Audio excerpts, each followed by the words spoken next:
Assalamualaikum warahmatullahi wabarakatuh. Ibu bapak hadirin pemuda-pemudi sebangsa setanah air yang dimuliakan Allah. Kembali lagi bersama Gus AA dalam channel Tanda Tanya Politik.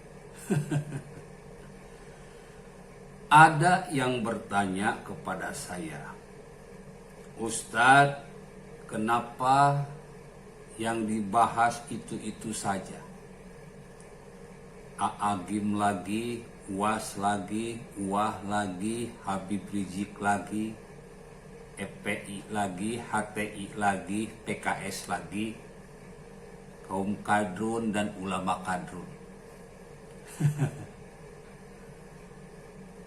Gini bos, Pilkada DKI ini adalah sebuah kejahatan yang terstruktur dan tersistematis demi menggulingkan Ahok dari jabatannya, di mana Ahok ini dibenci dan dijatuhkan karena anti korupsi, susah untuk kompromi, terlalu baik sama rakyat, terlalu cepat pembangunannya, dan menutup keran-keran korupsi bagi orang lain.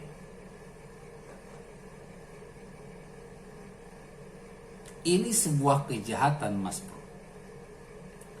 Kejahatan di mana agama dijadikan alat politik untuk menjatuhkan orang-orang yang baik. Tentu saja di saat itu Panglima yang pertama ingin menggulingkan Ahok itu ya Habib Rizik Syihab dan FPI-nya. Mereka demo awalannya, mereka yang demo, mereka yang memulai, sehingga terjadi aksi 411. Dari 411 ini ternyata di demo berikutnya Aagim dan kawan-kawan turun. Aagim turun, Ustadz Mansur turun, Ustadz Arifin turun, Ustadz Kondang pada turun. Ketika itu belum muncul UAS, UA, Ustadz Tengku Zulkarnain, Ustadz Maulana Yahya, Gus Nur, belum. Cuma Ustadz Kondang itu aja yang muncul di TV, sehingga berakibat turunnya umat muslim kebanyakan tumpah ruah di Jakarta untuk menggulingkan Ahok. Bayangkan bro, aksi biadab ini, aksi paling bejat ini, lebih biadab daripada PKI yang membunuh 7 jenderal. PKI enggak mengadakan provokasi. PKI tidak menyebarkan tebar kebencian, tebar kebodohan, tebar ketololan.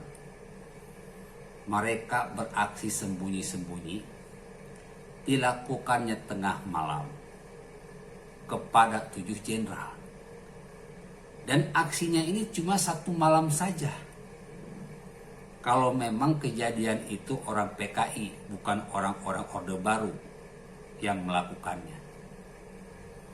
Berarti aksi 212, 411 dan seterusnya ini adalah aksi yang lebih biadab daripada PKI.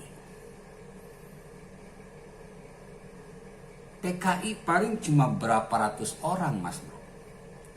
Kalau satu truk itu ada 20 tentara, berarti ada 10 truk, berarti cuma 200 orang untuk membunuh para jenderal. Sementara aksi 212 ini katanya 13 juta untuk membunuh karir Ahok, untuk membunuh keluarga Ahok, atau menghancurkan keluarga Ahok. untuk membunuh Ahok di pilkada atau mengalahkan Ahok, dan untuk memenjarakan Ahok 13 juta. Demonya berjilid-jilid, tebar gibah, fitnah, hate, tebar kebencian, tebar kebohongan, tebar kebodohan.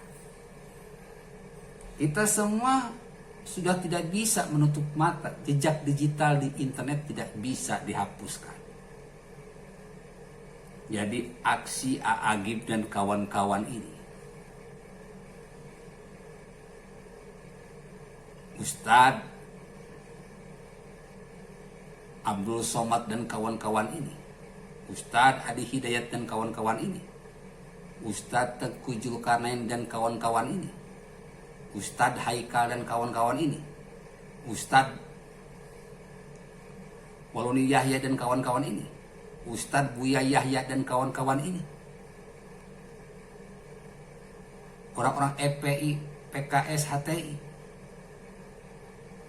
Habib Rizik dan kawan-kawan ini, aksinya ini lebih biadab daripada PKI, lebih bejat daripada PKI, lebih binatang daripada PKI, lebih setan daripada PKI, lebih iblis daripada PKI.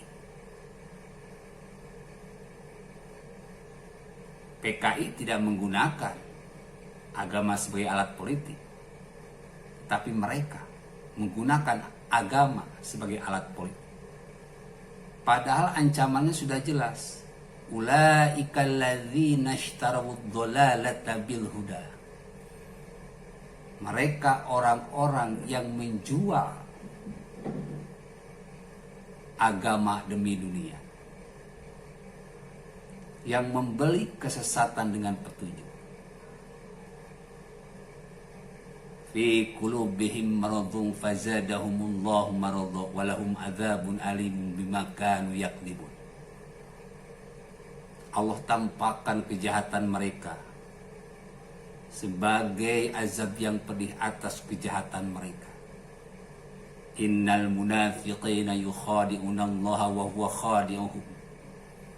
Mereka orang-orang munafik hendak menipu Allah, hendak mengalahkan Allah, tetapi Allah tipu mereka, Allah kalahkan mereka. Kini ulama 212 dan kawan-kawan sudah dikalahkan dengan nyata.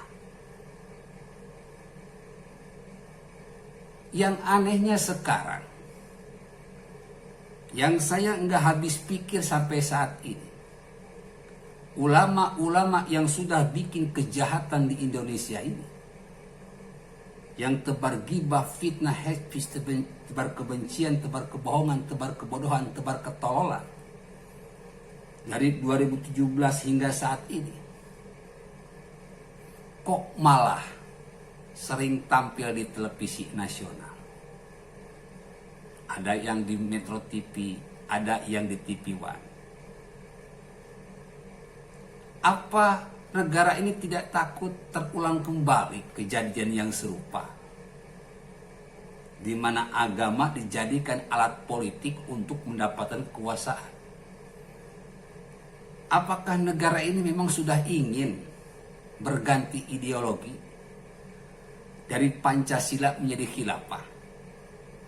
Bukankah ulama-ulama 212 ini dengan terang-terangan menyatakan bahwa mereka ini pendukung khilafah? Tapi kenapa terus-menerus diberikan kesempatan, diberikan waktu untuk tampil di televisi, untuk bebas berkeliaran memprovokasi umat di online maupun offline? Saya gak habis pikir, Mas.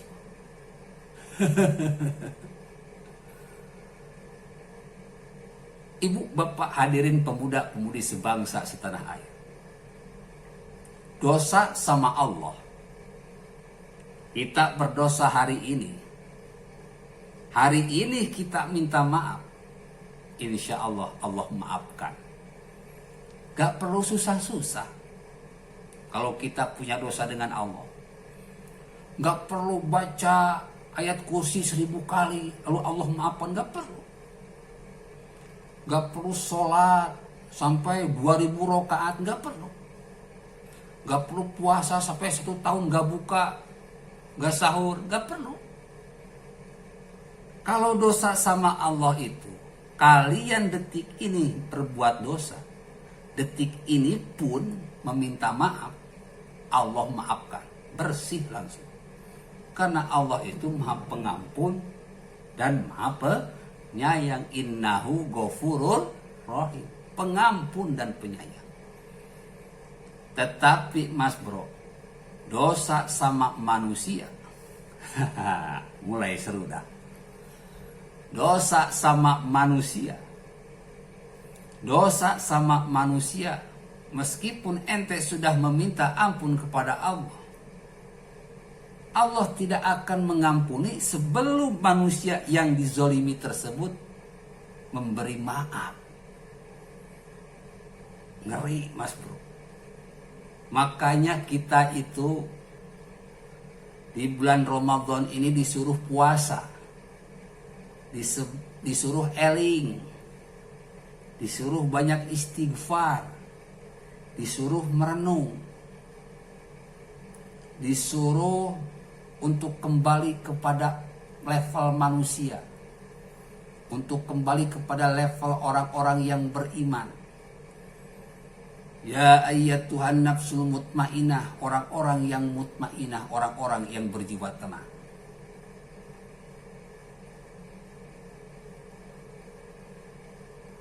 Ketika seorang Islam, seorang Muslim sudah berpuasa, maka mudah-mudahan dia mampu dan mau meminta maaf atas semua dosa-dosanya yang sudah dilakukan kepada manusia. Karena yang namanya meminta maaf itu susah mas bro. Kalau meminta handphone, kita meminta handphone, insya Allah ada yang ngasih. Tapi ngomong meminta itu mudah. Meminta handphone, meminta baju, meminta tas, meminta laptop, itu gampang kalau ngomong. Perkara dikabulkan atau tidak kita tidak tahu. Tapi meminta maaf itu ngomongnya susah mas bro. Karena berhubungan dengan harga diri, karena berhubungan dengan nama baik. Kita aja kalau mau meminta maaf kepada yang kita zolimi susah. Apalagi sekelas AAG, UAS, UA, Habib Rizik, Ustadz Tengku Zulkarnain, Ustadz Wali Yahya, Ustadz Buya Yahya, Ustadz EPI, HTI, PKS, ulama-ulama terkenal, akan sangat susah meminta maaf kepada Ahok yang sudah mereka zolimi habis-habisan, yang sudah mereka penjarakan habis-habisan. Ya kalau misalkan Ahok tidak memberi maaf dan tidak ada permintaan maaf dari mereka, cuma satu, Maliki Yaumiddin, Allah yang akan merajai hari pembalasan. Satu-satunya jalan terakhir adalah saya ucapkan selamat bertempur di sidang akhirat.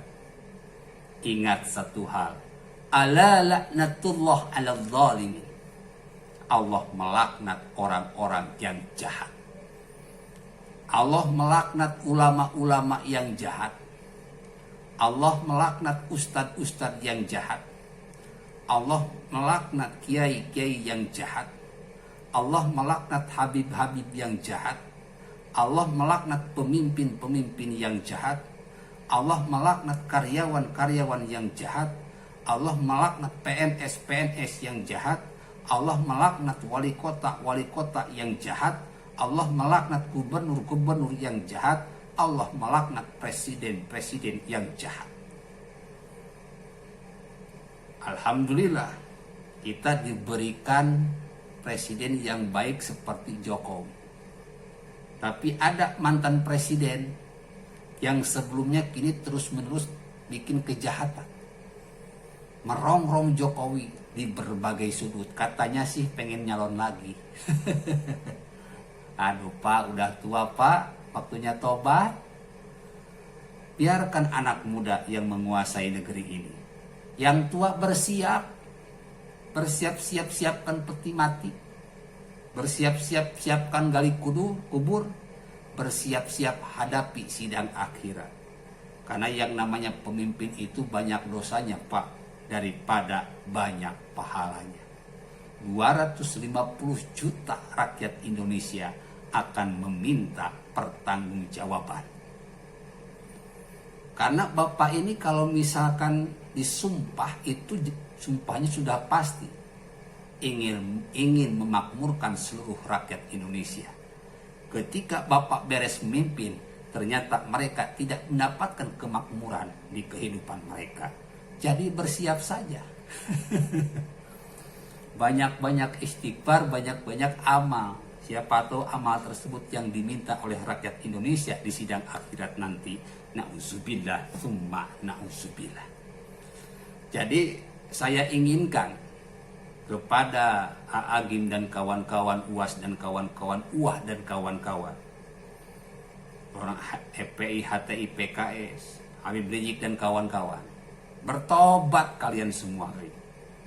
Kalian sudah berbuat kejahatan yang nyata kepada Ahok, dan kejahatan kalian lebih biadab daripada PKI. Meminta maaflah kepada Ahok. Lalu masukkan ke YouTube, sehingga rakyat Indonesia akan memaafkan kalian semua. Dan mudah-mudahan setelah kalian meminta maaf, tidak akan ada lagi kejadian yang serupa, di mana agama dijadikan alat politik untuk menggulingkan kekuasaan politik. Billahi taufiq wal hidayah. Wassalamualaikum warahmatullahi wabarakatuh.